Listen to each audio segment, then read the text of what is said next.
could be 5 out of 7. Yeah. Sorry. I miscalculated, sorry. I know that I lost 2 games, stupidly, so.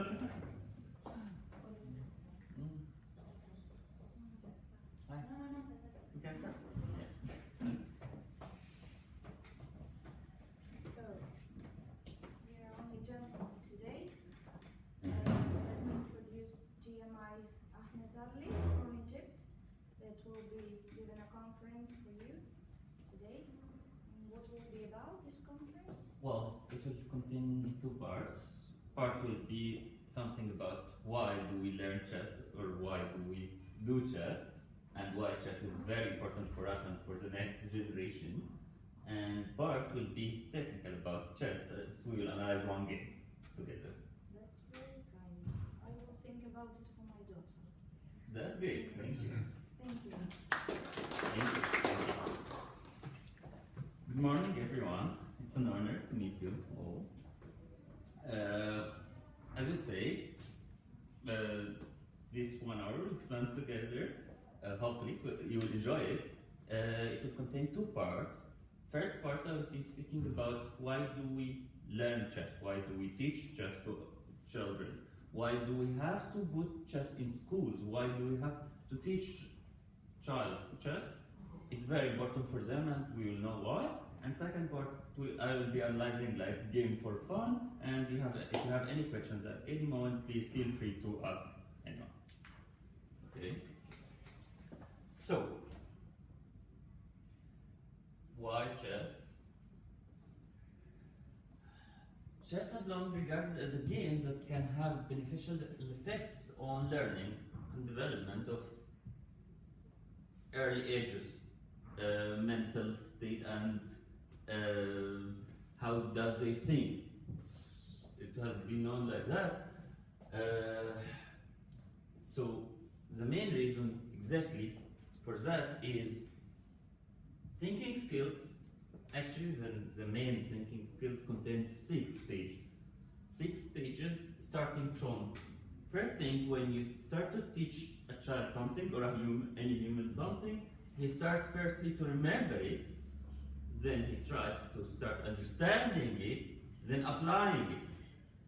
And mainly in school, if you teach them any scientific method or any subject or anything, they work on these 3 levels, on these first 3 levels. So, for example, teach them math, they do that. They teach them English subject, French subject, they start doing that. But does they go further? Actually not. Maybe slightly, but it wouldn't go so far. But with chess, we start actually with these 3 in very early stages, but then we are moving to analyzing. You start to analyze the information you're getting inside. So, if you start in early ages to help them start to analyze the information they're getting, this will help them more. Imagine if they start, after analyzing it, evaluating this information. They start evaluating what they are getting. Okay?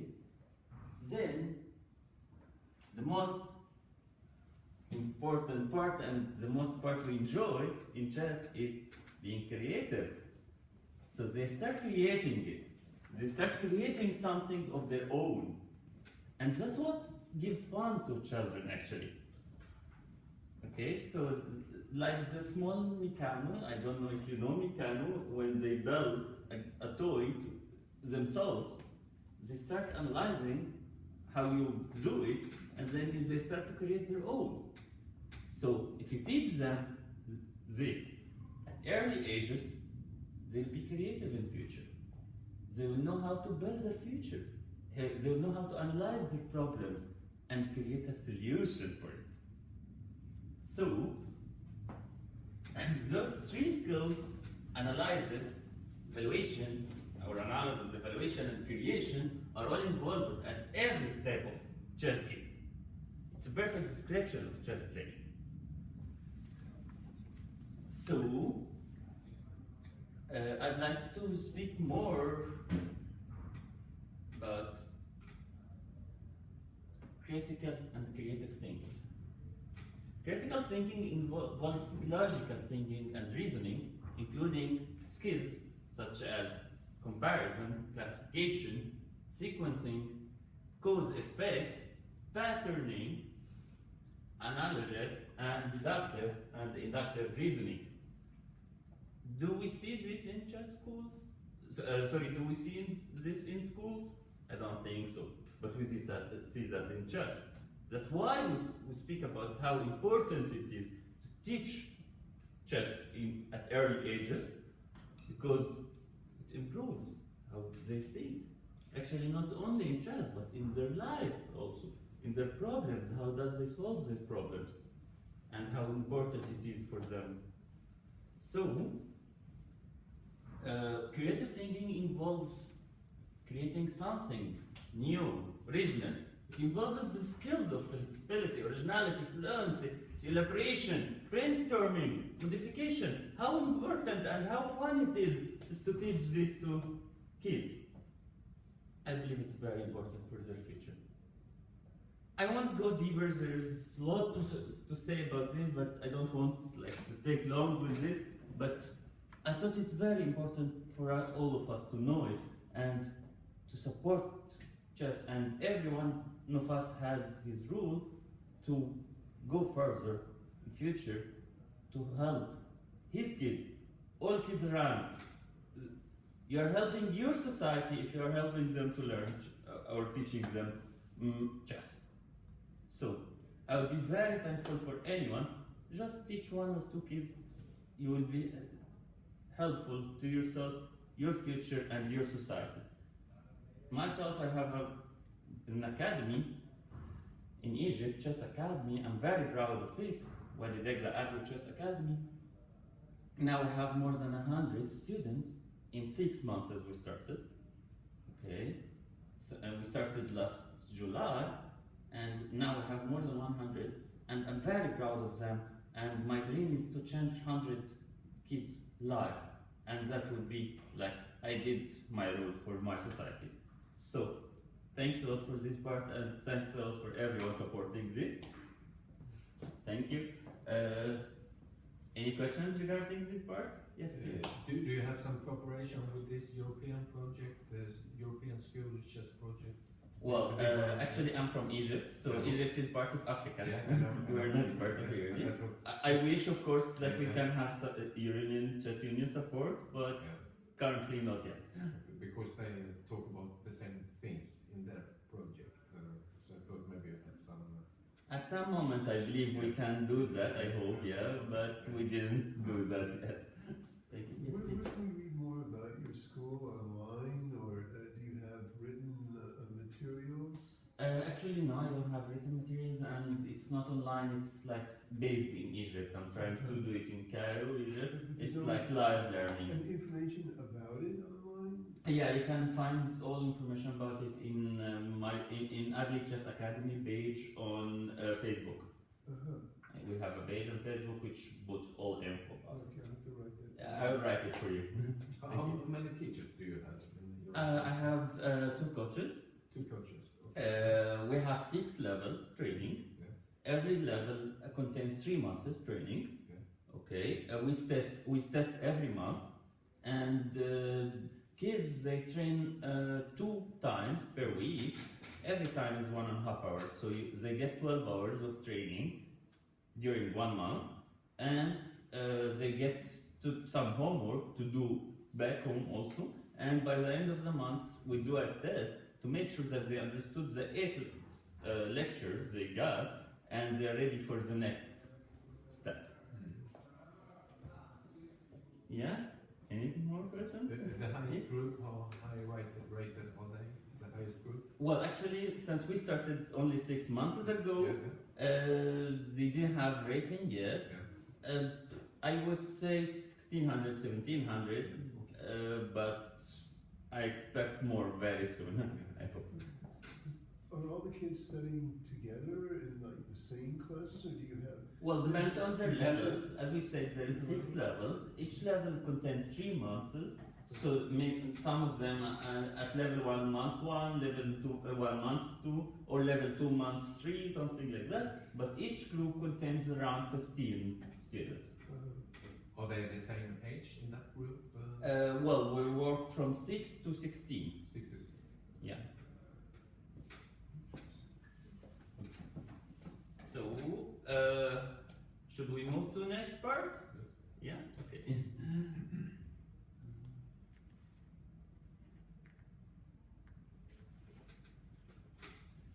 Okay, next part, the chess part.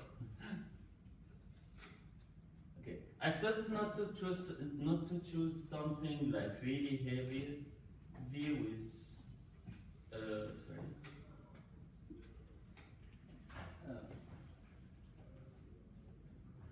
Sorry, give me one moment, please, sir.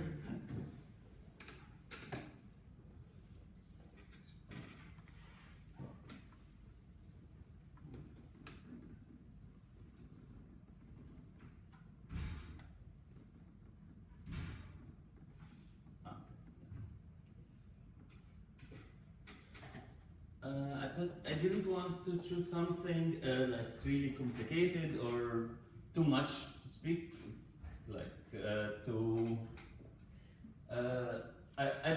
let's say I preferred some more like fun game. Okay, so this was a real game actually. As you see, it was against Richard Rapport, 2710, so 2700. He's one of the best 50 in the world. At this moment, this was 2015, was playing World Teams Championship. I was playing for Egyptian national team. Richard Rapport was, by the way, he's a very talented player, he's a great player. Maybe he didn't have great luck in this game only. Okay, so he was playing for Hungary team, and well, I was not doing really great in this tournament. I didn't feel really like in shape and so on. And I thought, okay, let's like play easy chess. Let's have fun, you know. Okay. So Richard Rapport is known that it's very hard to prepare against him. He plays this very nice, beautiful chess, but it's like irregular chess always. He brings this crazy creative ideas. So I thought, okay, I'm not preparing anything, I'll just find something fun on the board. So he started with b3.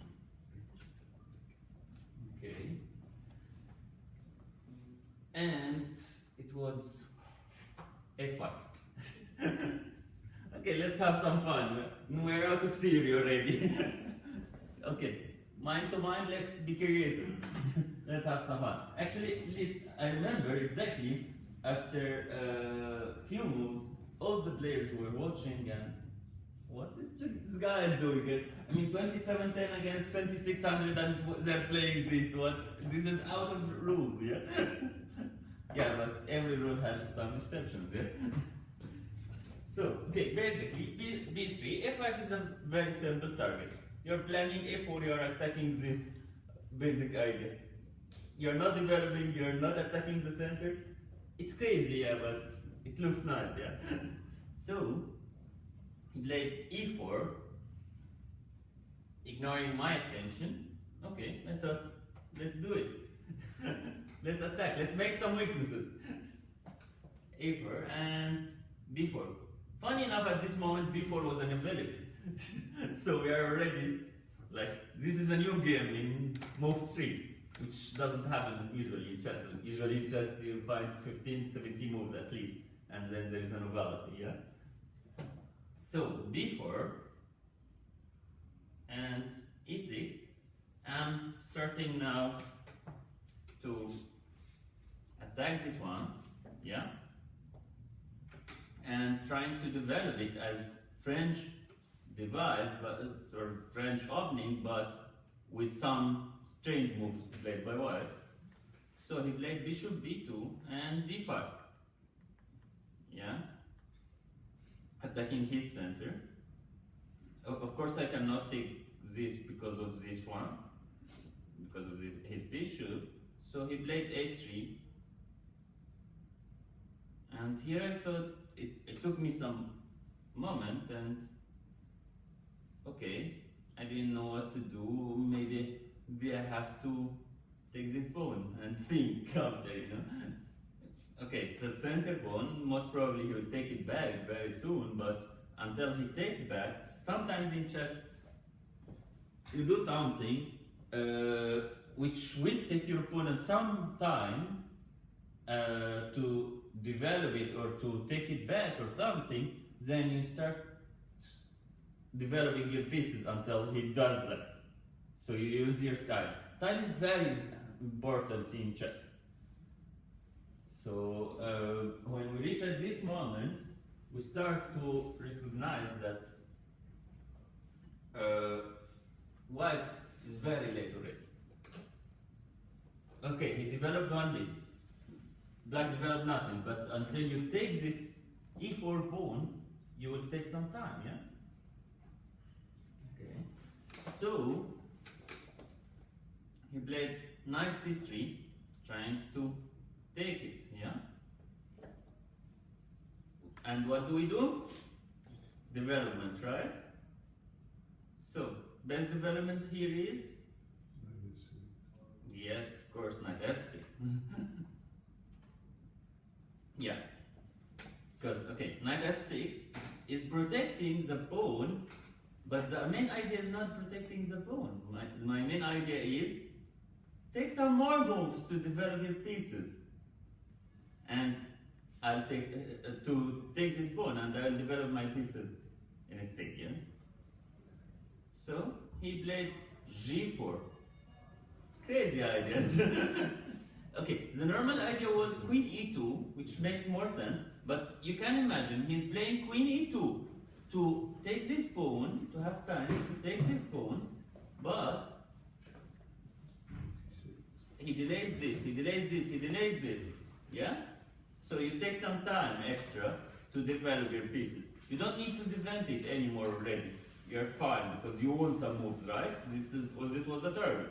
Then you can just play knight c6, you can play bishop e7, and then you're fine. But after he takes, you're not even taking. You leave him to have one more move to move his queen to develop these three pieces. So he's late, slightly late, yeah? So I started to think how to delay him more. I want to develop my bishop, but I don't want to develop my bishop to e7. I was thinking that if he plays queen e2, maybe it's a nice idea to play c5, right? c5, actually I'm threatening this now, yeah? I'm threatening to take, and if he takes, I take with the bishop, yeah, and I develop one more piece, yeah? And it's one more move, extra time for me. So, and in a nice position, yeah? But he didn't play queen e2 and he decided that he wanna go like, let's go more crazy, g4.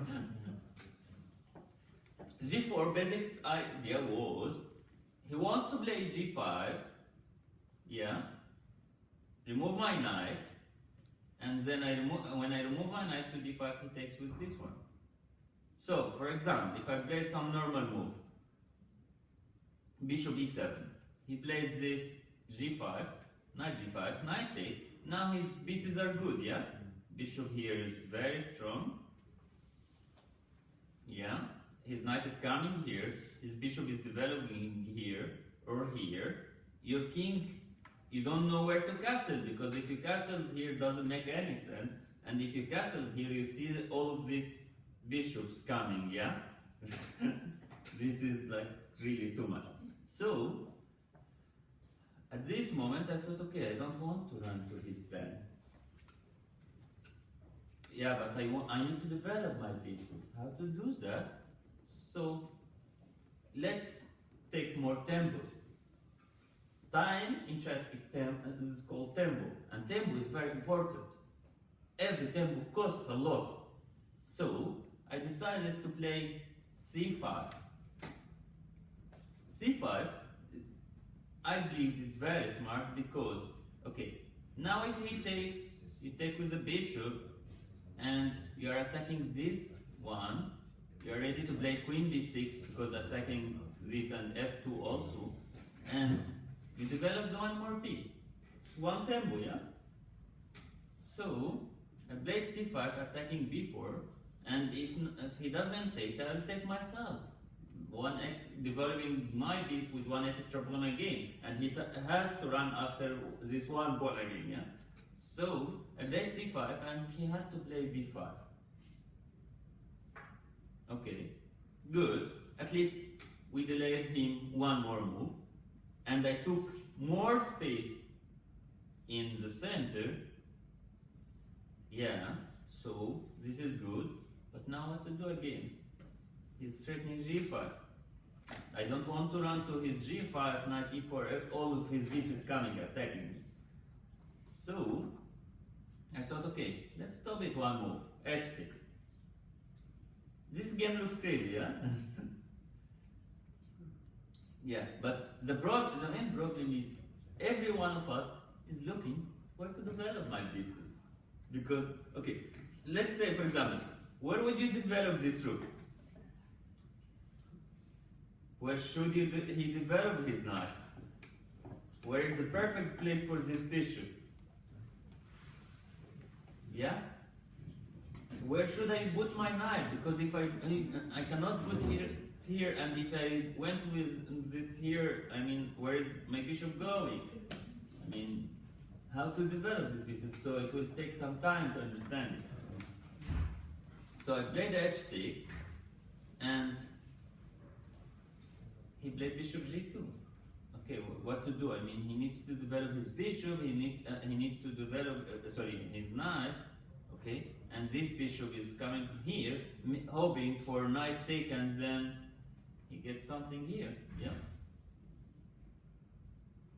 he will have a very strong bishop. For example, if you played something like this, okay, knight take, and now his bishops are really strong. Yeah, I thought, okay, if this happened, I will suffer. If I will suffer, I want a prize. Okay, I want him to pay something for this, for my suffering. So I thought, how do I protect my pawn? Do you have any idea how to protect this pawn? Yeah, but he will take it directly, yeah? Oh, this is it, yeah. Yeah, he played bishop g2 already, you wanna take it. Yeah, so anyone to suggest some idea? Rook a5. Hmm? Rook a5. Very smart, good.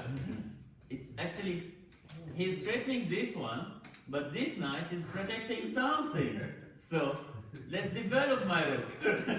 Actually, okay, I wouldn't call it developing, but pressing the only weakness he has now, which is rook a5, yeah? Original, yeah? And usually, you should put rooks on open files, yeah? But every rule has what? Every rule has exceptions, exactly. So, equally original and contrary strong as well, Black is saying that this pawn is vulnerable.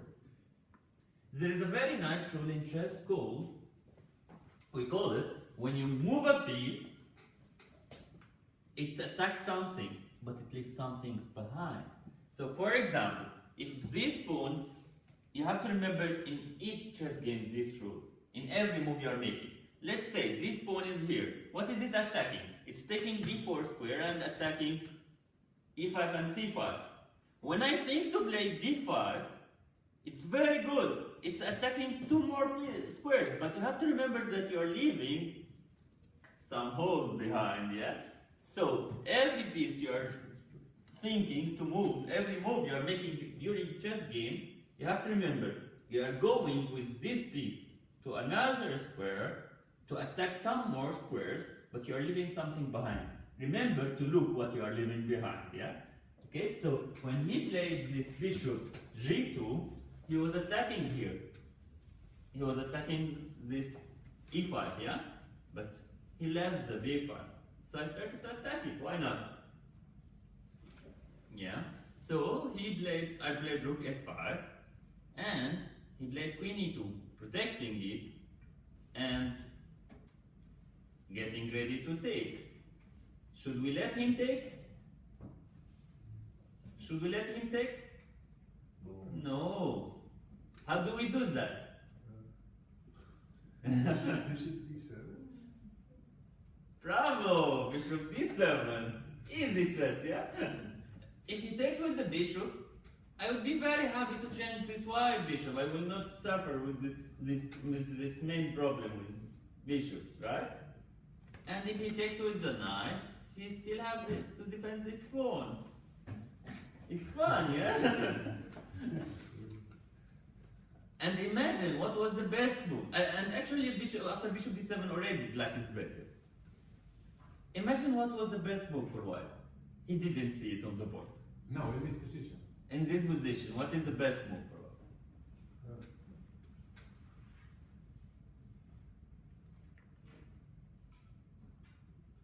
He needs to develop his pieces, right? What he didn't develop. What pieces he didn't develop. Okay, he shouldn't take, because if he takes either he gives up his important bishop or he gives up the b5. Actually, he needs to develop this knight. H3. Exactly, knight h3 was the best move actually. What was the idea of knight h3? Easy. g5 again, you remember? Knight taken, knight coming here. Bringing the knight to the right place. Actually, he didn't play it. And after bishop d7, he played rook b1. Rook b1 basic idea was to remove his bishop to protect the pawn, and next would be him taking. Okay. Yeah? So, he found another original idea, developing the rook and trying to defend his last weakness, his one main weakness, and give time for himself to take on e4. Okay, what to play? It's crazy enough, yeah? Already crazy enough. Are there going to be any normal moves in this? No, unfortunately we don't.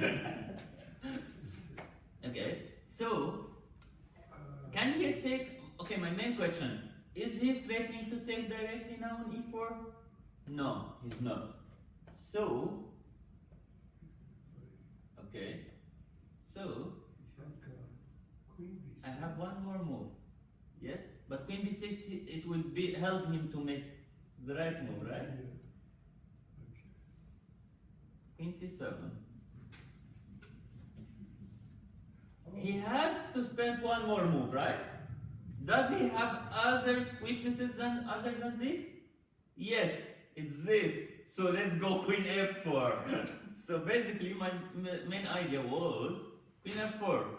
Trying to support this pawn, attacking another weakness, and showing that his pieces didn't develop yet. So queen c7. And now he has to play knight h3, otherwise the game is in real problem. But he didn't, and he played bishop e4, which is very bad move actually. Because giving up this bishop will cost you a lot. Yeah? And another problem. After take, of course I would take, right? I want this bishop, I wanted to take this bishop. So I took it, and he cannot take with the knight. Yeah, because, can he take with the knight? No, we'll take this, right? So, he had to take with the queen. Okay, now I did my plan, but I need to develop my pieces still. Now he's ready to develop his pieces and castle, and I'll be in danger. If I wait like here with these guys here, I mean, it wouldn't work, right? So I saw a very nice idea. And take my pawn. Why not? The only problem of taking this pawn is that he has to take with the knight, right? Knight take bishop, b5, right? If he doesn't take, next move would be exploiting bishop c6, yeah? So he has to take. Rook take b5.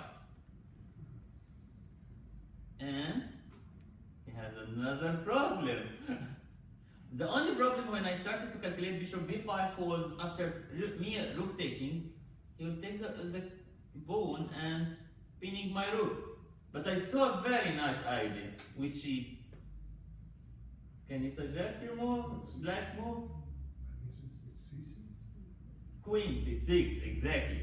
Queen c6, unpinning, still pinning these guys because he cannot move his bishop because I take the rook with check and take his queen, and attacking at some moment here. So now he has a problem again. And now his queen is not moving anymore because if he moves his queen, he still has this rook. Problem, yeah? So he played knight f3.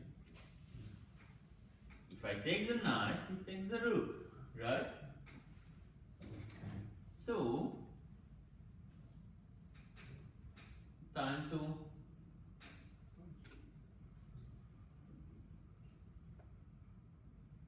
okay, let's look what is his main idea actually. What is white's next move? Castle, exactly. And then after castling,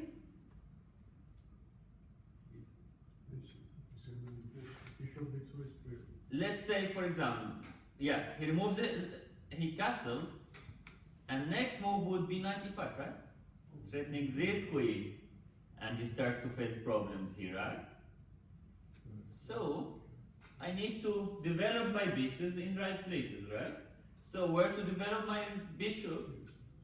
I cannot develop my knight here now because of queen a8 check, yeah? So bishop d6 makes sense, right? Yeah? Okay, so bishop d6, developing one more piece, ready to castle. I don't have any problems in my structure, do I? Black doesn't have any weaknesses in his structure. Does white have? Yes. He has this problem, he has this problem. His knight is not stable here, yeah? So I played bishop d6, and he thought about castling, but he had a small problem. Can you imagine it?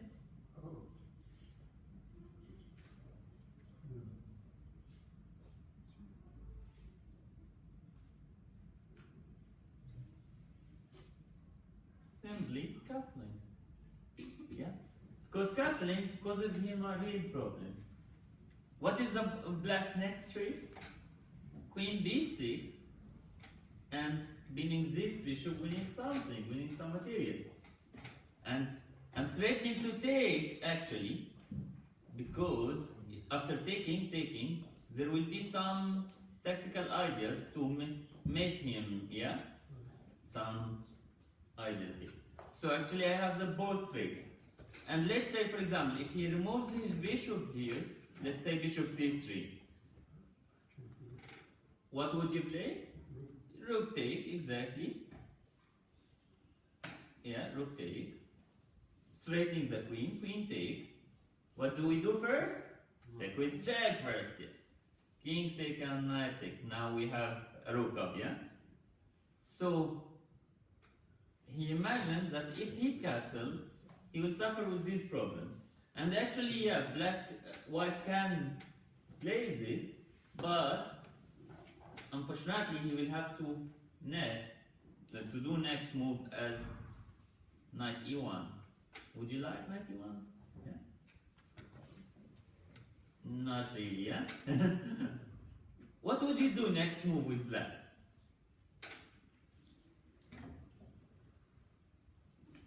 Rook b4. Rook b4 unfortunately doesn't work because queen take. You take this with check, but queen g2 is coming back. So, ladies and gentlemen, what would you do? Something original. The knight is too normal.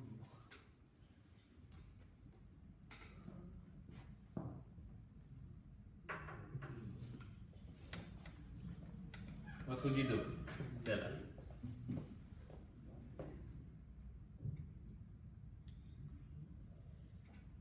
Oh, Nine, seven. It's not original. Maybe F5. It is a good move. I wouldn't claim not that. original enough for this game. What would you do? Tell us. No? How about C4 to cut the communication with G4 and to stop the knight from going to D3 when you go Queen B6? Very original. Come here. Let's see. We believe in new generations, right? Let's see. Here. Do you see some problem here? You don't see this problem? Yes? Okay. If we remove this rook with check, will we win the queen? Yes? So, how do we do that? Open the place for the rook, right? Okay, good, thank you. Okay, so C4 would be very interesting here, right? It does three things. It allows rook Straightening, rook G4, you have rook G5, you have Queen B3, and you stopped knight D3. yes. And next move is bishop take H2 directly, yeah? He takes and Oh, and rook H5 check directly, yeah? Four threads. Yeah. So this would be already disaster. So he played King E2. What would you play against King E2? Maybe the same. Now we understand the idea, right? Yeah, same thing. C4, this is what happens in the game. C4, threatening directly. Yes, I want to give check and take a queen. Can you help that? This is the way they must have played chess in the Stone Age. Yes, exactly. Yeah, this is not real chess, guys. This is from a game from Stone Age. But it's brutal, it's great. Yeah, it's fun. Yeah. As I was telling you, the tournament was not going well, so I didn't want to play normal chess. Let's play something original. Let's have some fun. And also, I'm threatening this one at some moment, threatening to win this. So C4, he had to play what? If he plays Queen A7, what would you do? Oh, Queen E5. Removing his queen. Queen E4. Oh, no, he can come back. Okay, but it's not bad, Queen E4 check. H5. Exploit the last weakness. Wow. This was fun, okay? But you don't need H5 even with castling, even with, as Master said, Queen E4 threatening to take on C2, threatening on take on G4, you have so much Yeah. potential for this position. His pieces are really bad and he has so many weaknesses. Just castle and it will be normal, yeah? Is B6 also good? No? B6 could work, yes, of course. Queen E4. Yeah, B6 threatening Queen E4 coming, yeah, it's very strong actually, yeah. Yeah. So many moves actually would work here. So he didn't play Queen A7, he decided, okay, let's try to sacrifice the queen. God. So he played bishop takes G7.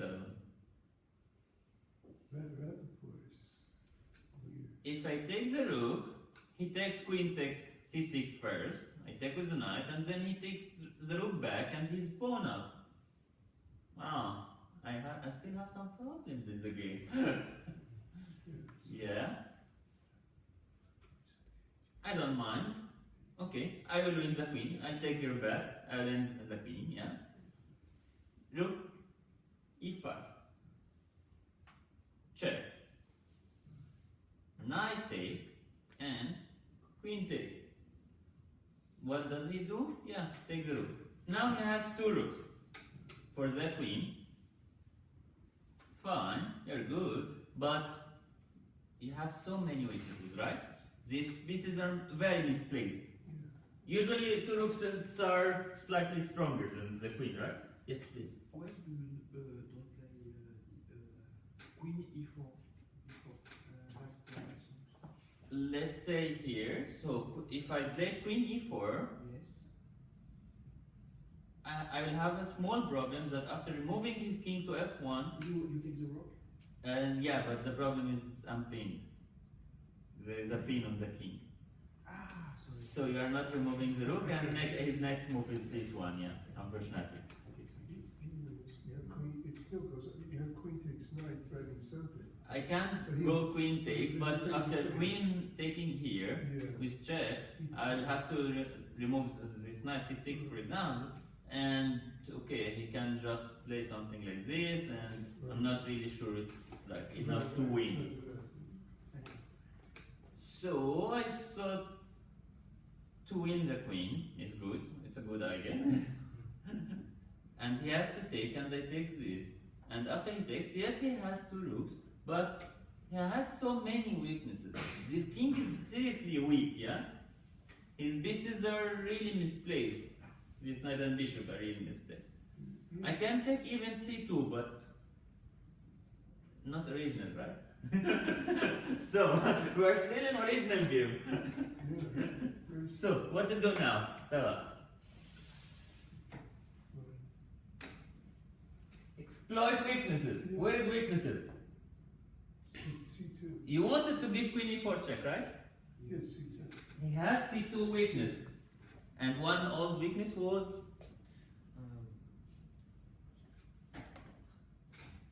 Knight e5. knight in e5 also is the weakness. And one more important weakness is g4. Very good. Long away weakness. So, how to exploit all of these weaknesses in one move?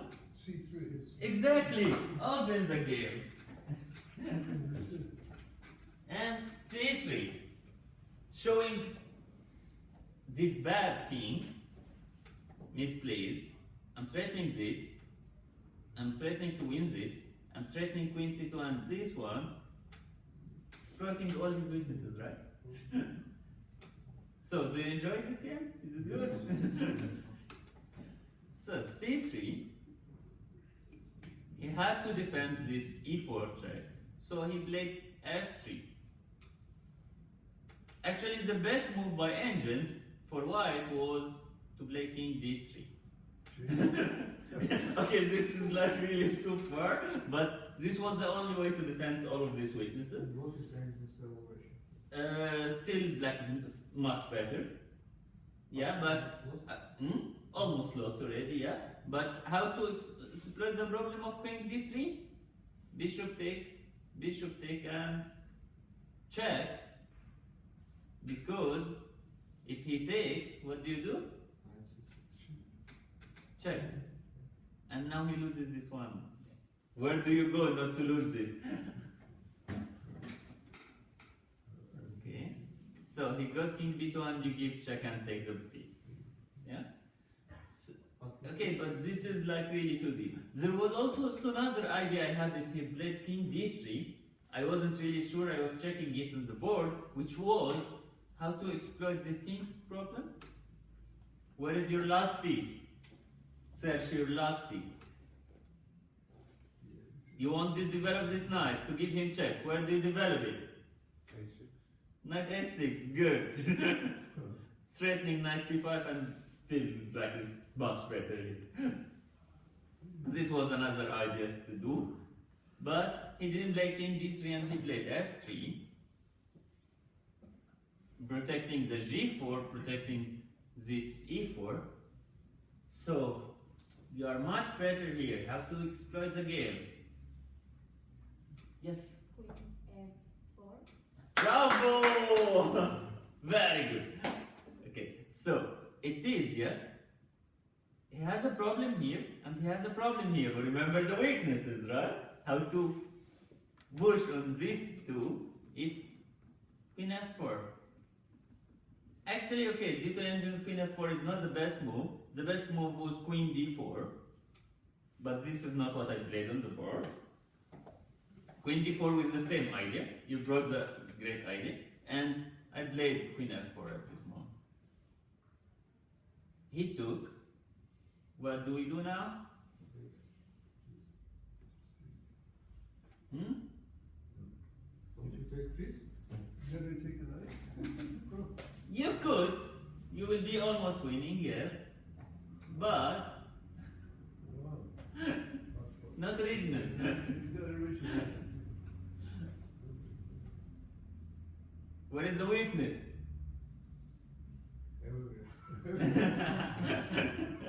Good.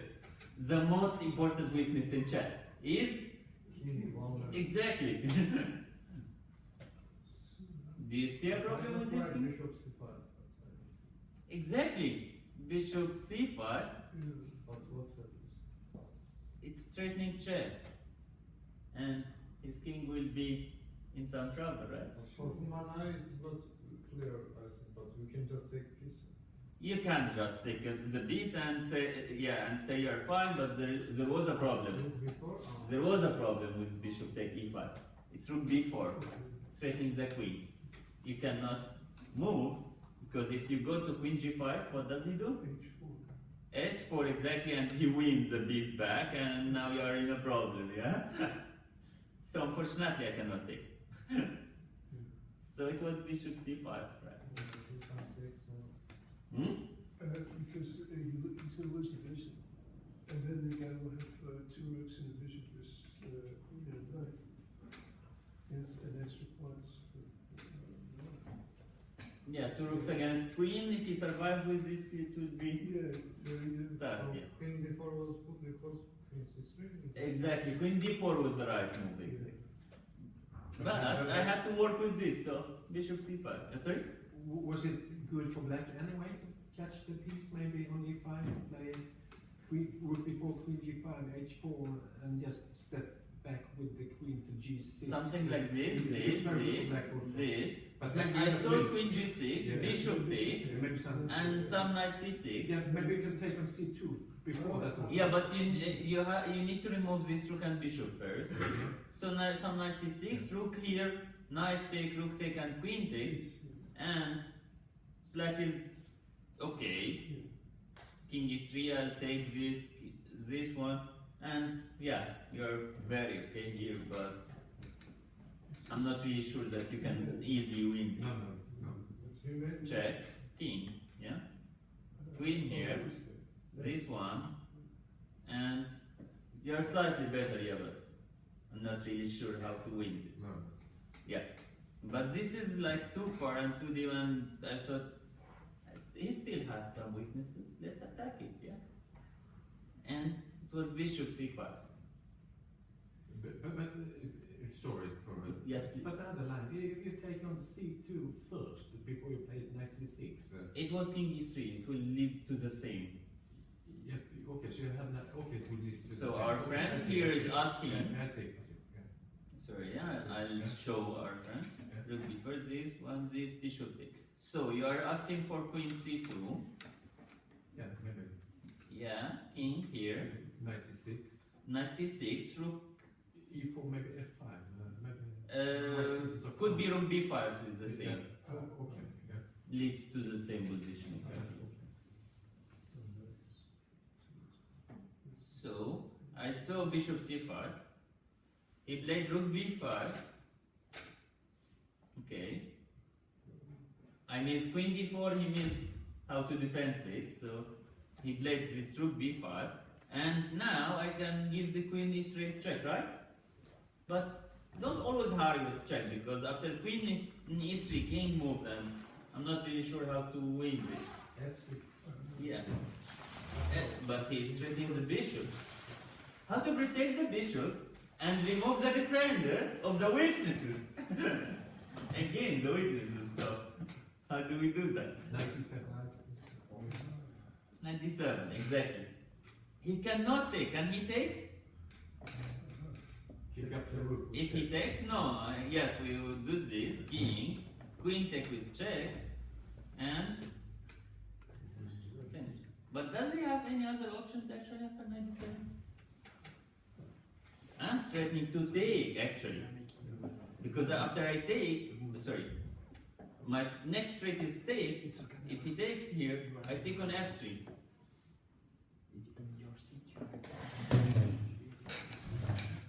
Yes, there is a camera here. So. Is that Where's the camera? Yeah, over just. Oh, okay, so I know. Okay, good morning. Good morning. It's better now. You can see. Yes, all right. So, knight d7 is removing the last defender of the last weakness, yeah? But what he should have played instead of rook b5? Instead of rook b5, okay, the defense was, I would say this is like really engine move, which was rook bf1. I mean, okay, this is very difficult to say that humans would bring this on the board, and still actually position is not really good. So, I mean, it's difficult. And what was time situation?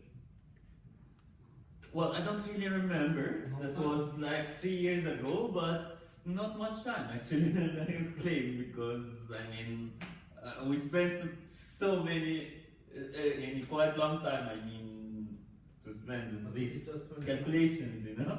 Move 22. Yeah, and we are in move 22. Yeah. So yes, please. Yes, knight in d3 is not good.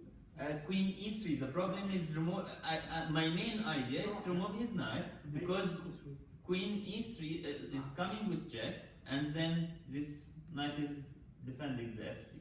So, for example, when he played rook b5, I played knight d7, removing the knight. Even trying to remove it anywhere, just take it away.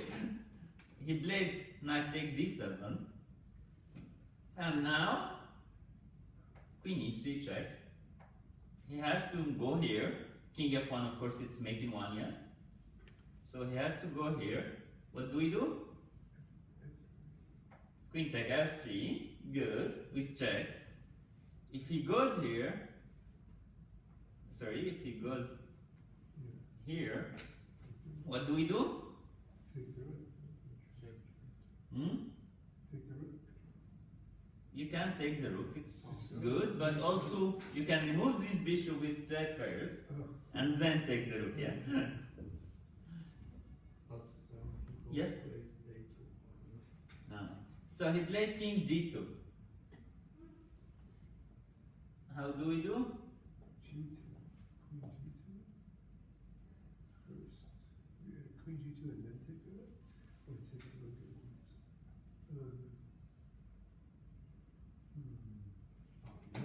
Bishop e3. Oh, the bishop. Queen b5. Bishop B3. No, king d6. How about bishop B3 check? To say Bishop e3 check. And then Bravo. take. Because I still can take this one at any moment, this knight on d7, and this one also, right? Yeah? King d3 is only. So, king d3 is the only move, and how to finish this? We can go bishop and take rook. Hmm?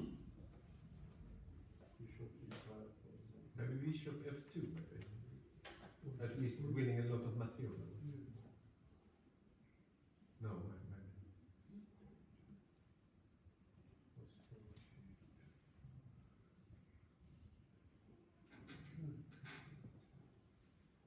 this is going to be a king. You're going Bishop after f4, king simple. F4, you're going after the king. Just move your bishop. You will have some time to take all the other pieces, right? But we can go over here. Where? G5, F2, what is different? The difference is, here, he has to go c4. What is your next move? If you take rook, You take the rook, right? Okay. But my main idea was to give him a problem for this knight. If he removes his knight to e5, then this bishop on h8 is a problem, right? It's not coming back. And also on f6, this bishop is not coming back. So my main concept was, if he plays knight c5, at some moment, can go queen d5 check, he goes king here, and I bring my bishop to d6. So basically this was my idea when I played bishop f4. Bishop g5. From g5 it could be the same, yeah, but f4 gives more space. Yeah, so he actually, okay, I took queen h1 and he resigned here.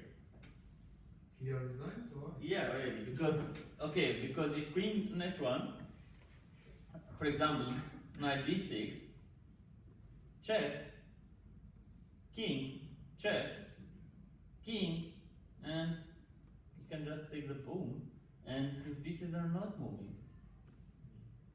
Because, okay, here it's queen for rook, and knight and pawn, but his pawns are falling, his pieces are very inactive, very bad, so it's already winning.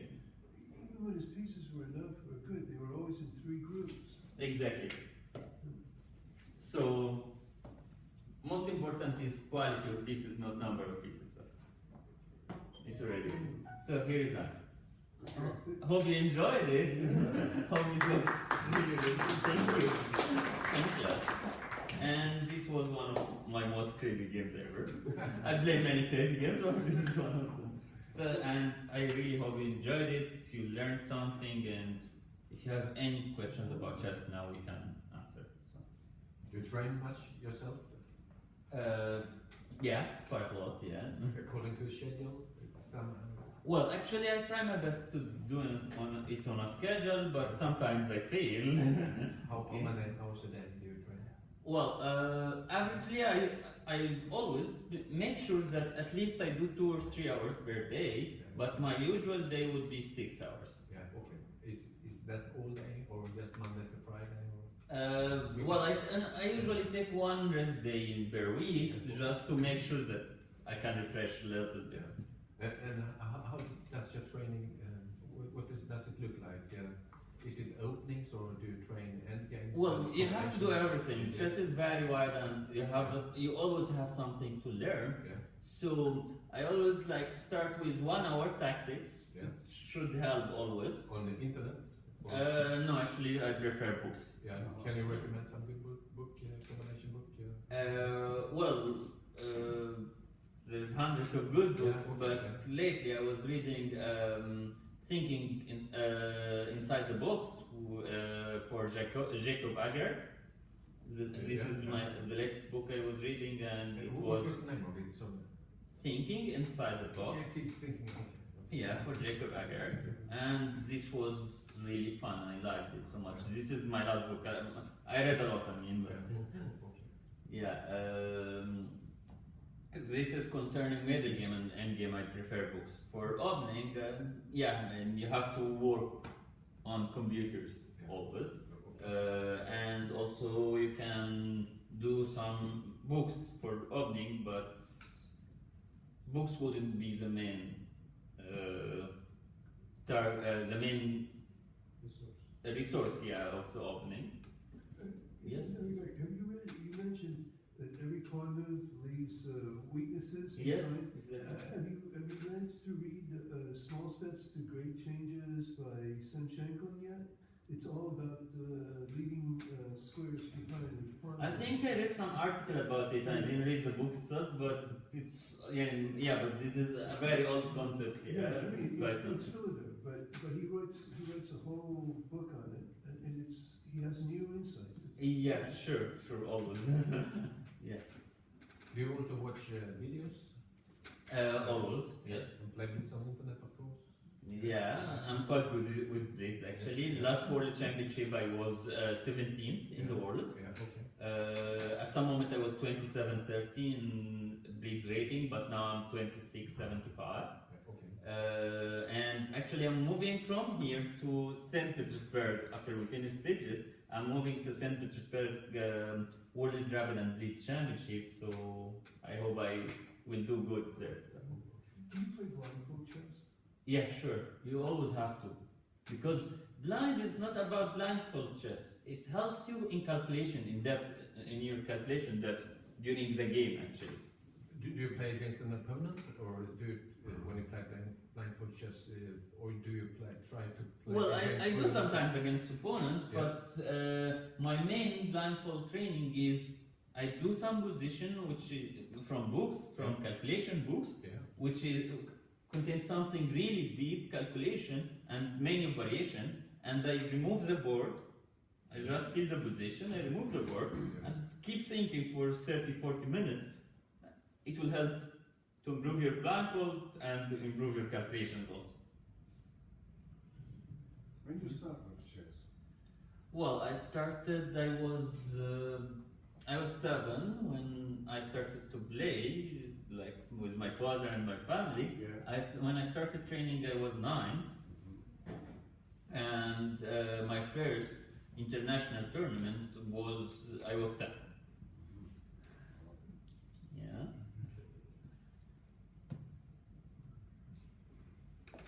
Anything? Any more questions? When you was a little boy, Yeah. you made a lot of training, or together with your father, or with a team, or what did you do? Yeah, I had to train a lot. Actually, I had some coaches helping me, national coaches. But then I would say that the guy who made a real difference with me was a Latvian coach named King's Advance, Grandmaster. He was second of Mikhail Tal for some time, okay, and he learned me a lot, and he changed my life really with chess. So one guy can make a difference, yes. What was his name again? King's Advance. King's and Oh, Advance. King's. Yeah. King's. Yeah, a Latvian Grandmaster. He's quite old now, but I would appreciate all what he did. He changed his life, my life really with chess. What other question? Did you all? Do you prefer training alone, or when you were younger with other kids? Do you? I was doing that and doing this, but usually training with friends on your level. On your level would help so much because it boosts competitive chess. Yeah. And for kids, it motivates them always that there is someone around. But the problem is that you have to find some people around your level. Yeah. Yeah, because if they're much less than your level, you won't be like really, you won't get the full education you need. And your kids, you think it's important that they train together in your school? You want the kids to train together, to hang out together? I believe this is very good. Having friends, support motivates you to go to the training itself. Motivates you while you feel sometimes down. Sometimes we feel down, like, okay, I don't want to go to chess training today, you know. But yeah, I will see my friends, I will have some fun with them, you know. So it motivates them. The most important, and actually, who wants to solve this position? Yes, me, yes, me. It's very important to motivate the kids. After they finish the training, they play some training matches. You have to find someone to play training matches with. So that's why I'm saying, if they're on the same level, or like close to each other level, it would help them so much. One last question. Yes, please. Are you going to write a book about all your experiences with the teaching? Because you have a lot, so many ideas about teaching. Perhaps you need to write a book about. Well, I wish I could do that one day. It's not on my next plan, upcoming plan, but I hope that one day we'll do it. Yes, sure. That's great. We're looking forward to it. Thank you. So, Thank you. Thanks a lot. Appreciate it. Thank you. Bye bye. Good luck in the tournament.